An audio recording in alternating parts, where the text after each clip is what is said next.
এটা যদি আনো ভাই তোমার ভাই সিলেকশন হবে না। আর এই শর্তগুলো মেনে যদি তুমি প্রিপারেশন করতে পারো, ফিজিক্যাল মেডিকেল কোয়ালিফাই করতে পারো, তাহলে 100% সিএর সঙ্গে বলছি তোমার সবাই সিলেকশন হয়ে যাবে। এবার তোমাদেরকে পিএসটি পিএটি ব্যাপারে কিছু বলে দিই, তারপরে তোমাদেরকে কিছু কথা বলছি, ঠিক আছে। लहरों से डर के नौका पार नहीं होती और कोशिश करने वालों की कभी हार नहीं होती। তো জয় হিন্দ, নমস্কার সাথীও, কেমন আছো?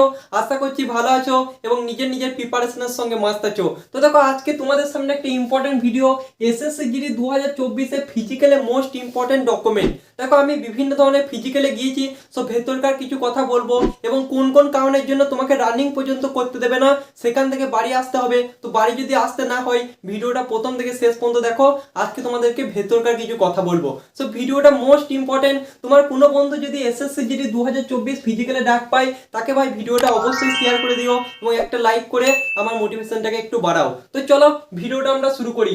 এসএসসি জিডি 2024 এক নম্বর আমরা যে ডকুমেন্টটা রেখেছি সেটা হচ্ছে আইডি কার্ড, ঠিক আছে। আইডি কার্ডের মধ্যে কি পড়বে দেখো, তোমাদেরকে পিএসটি এবং পিএটি এটা কি জিনিস সেটাও কিন্তু সম্পূর্ণরূপে বুঝিয়ে দেবো, ঠিক আছে। তো ভিডিওটা মনোযোগ সহকারে দেখো।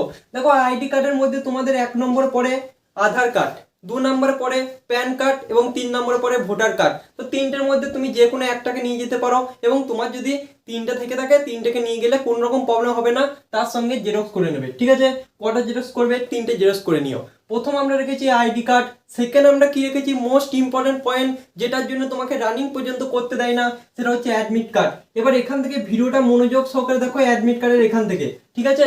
কেন দেখবে? কারণ মোস্ট ইম্পর্টেন্ট পয়েন্ট। দেখো অ্যাডমিট কার্ড, তুমি ফিজিক্যালের অ্যাডমিট কার্ড যেটা পেয়েছো সেটা তো নিয়ে যেতেই হবে 100%। তার সঙ্গে সঙ্গে তুমি যে এক্সাম দিয়েছিলে না এক্সাম সেন্টারে, সেখানে তোমার অ্যাডমিট কার্ডের উপর যে মোহরটা ছিল সে মোহর লাগানো তোমার অ্যাডমিট কার্ডটা কিন্তু অবশ্যই ফিজিক্যালের সময় নিয়ে যাবে, মানে স্ট্যাম্প মারা অ্যাডমিট কার্ডটা কিন্তু অবশ্যই নিয়ে যাবে। এটা ভাই ভেতরকার কথা, এটা ভাই কোনো ইউটিউব চ্যানেল বলবে না, কোনো স্যার বলবে না। দেখো তোমাকে ফিজিক্যালের এক্সপিরিয়েন্স একমাত্র সে শেয়ার করতে পারবে যে ফিজিক্যালে গিয়েছে।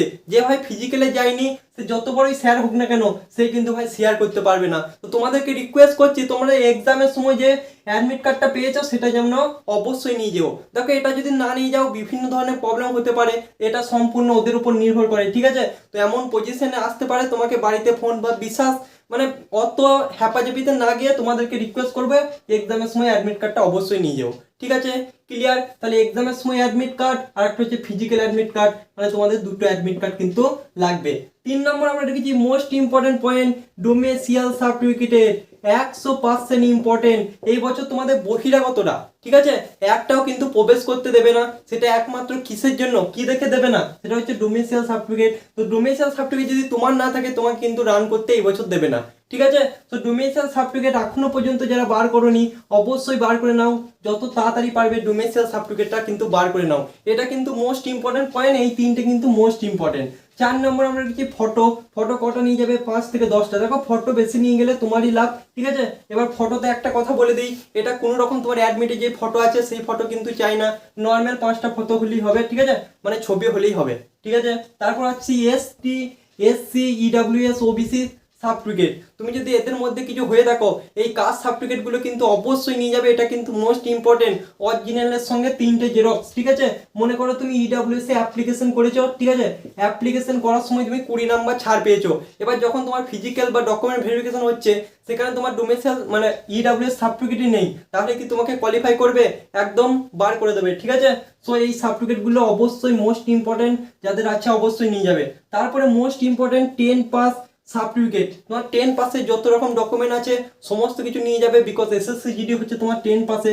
তারপর তোমাদের আদার যদি কোনো কোয়ালিফিকেশন থেকে থাকে 12 পাস বা তোমরা গ্র্যাজুয়েশন বলতে পারো, এগুলো যদি থেকে থাকে এগুলোকেও নিয়ে যাবে। এগুলো নিয়ে গেলে সুবিধাটা শুনে নাও, ঠিক আছে। দেখো তুমি পরবর্তীতে যখন এসএসসি জিডি থেকে যখন অফিসার র্যাঙ্কে যাবে না, তখন কিন্তু এগুলো তোমাকে বারে বারে আপলোড করতে হবে না, একবারে জয়েনিং এর সময় তুমি আপলোড করে দিলে তোমার সমস্ত কিছু ক্লিয়ার হয়ে যাবে। তো এটা ছিল মোটামোটা একটা করে ব্যাপার। এবার তোমাদেরকে পিএসটি আর পিএটি ব্যাপারে কিছু বলে দিই, তারপরে তোমাদেরকে কিছু কথা বলছি, ঠিক আছে। দেখো পিএসটি হচ্ছে তোমার, এখানে তোমার হাইট চেক হবে, তোমার ওয়েট চেক হবে এবং তুমি যদি ছেলে হও তাহলে বুক মানে চেক হবে, ঠিক আছে, চেস্ট।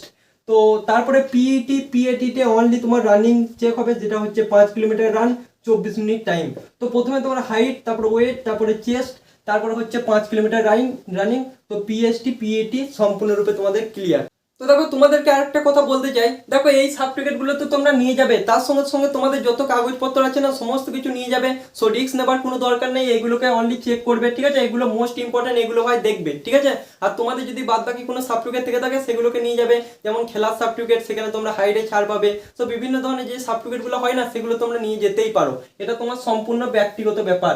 আর তোমাদেরকে যেটা বলছি, তোমাদের ফিজিক্যাল মেডিকেল কিন্তু একসঙ্গে হবে, মানে সিআরপিএফ এ যেরকম হয়েছিল সেই রকমই হবে। প্রথমে ফিজিক্যাল হবে, তারপর দিন মেডিকেল, ঠিক আছে? একদিন দেরি হতে পারে বা চিন্তার কোনো কারণ নেই। তো সকলকে জানাই অল দ্য বেস্ট, ঠিক আছে?